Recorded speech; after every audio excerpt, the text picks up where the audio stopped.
Hello, అందరికీ JB.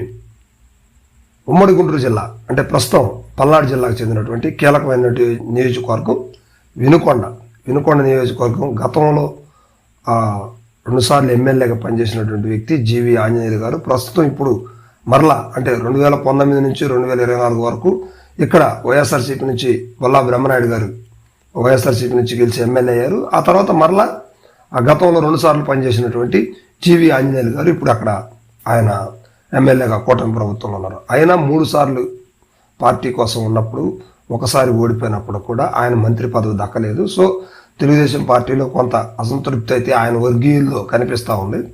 So ఇది ఎలా ఉంటే వైఎస్ఆర్సీపీ మాత్రం ఎక్కడ పట్టి పట్టినట్టు వ్యవహరిస్తుందంటూ వైఎస్ఆర్సీపీ శ్రేణులంతా కూడా గగ్గోలు పెడతా ఉన్నారు. ఇన్ఛార్జి ఆయన బ్రహ్మనాయుడు గారు అందుబాటులో లేరు అంటూ ఒక వార్త అయితే బాగా చక్కర్లు కొడతా ఉంది.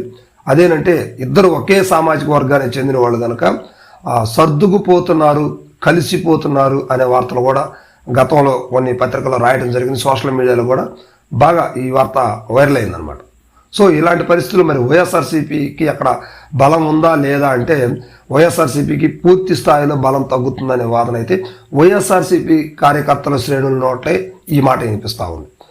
అధికారంలో ఉంది కనుక తెలుగుదేశం ప్రభుత్వం వారికి వ్యతిరేకంగా కావచ్చు, లేకపోతే వారికి అనుకూలంగా లేకుండా ఉన్నటువంటి ప్రతి ఒక్కళ్ళు కూడా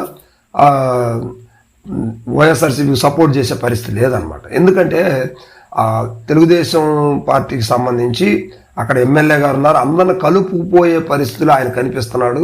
సో ఈయన గతంలో కూడా మా మీద పెద్దగా మమ్మల్ని కలుపుకోలేదు, ఇప్పుడు కూడా ఇప్పుడు అధికారంలో లేదు కనుక ఇప్పుడైనా కూడా పార్టీ కార్యక్రమాలకు కావచ్చు దానికి కాదు పార్టీ శ్రేణులను ఎవరిని కూడా ఆహ్వానించే పరిస్థితి లేదు, అసలు పార్టీ కార్యక్రమాలు నడవట్లేదు, ఆ ఇన్ఛార్జి గారు అందుబాటులో లేరు అంటూ వార్తలు అయితే వస్తూ ఉన్నాయి.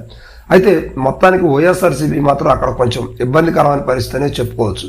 అంటే గత 20 ఏళ్లలో ఒక్కసారి అక్కడ వైఎస్ఆర్సీపీ గెలిచింది. ఆ తర్వాత అంతకుముందు 3 సార్లు కావచ్చు తెలుగుదేశం గెలవడం జరిగింది. అదేవిధంగా ప్రస్తుతం కూడా అక్కడ కూటమి ప్రభుత్వం గెలవడం జరిగింది. సో ఇలాంటి పరిస్థితుల్లో బ్రహ్మనాయుడు గారికి నెక్స్ట్ వైఎస్ఆర్సీపీ నుంచి టికెట్ ఉంటుందా ఉండదా అనేది కొంచెం ఆలోచించాల్సిన విషయమే. ఆ పార్టీ అధిష్టానం కూడా అంత సముఖంగా లేనట్టుగా కనిపిస్తూ ఉంది.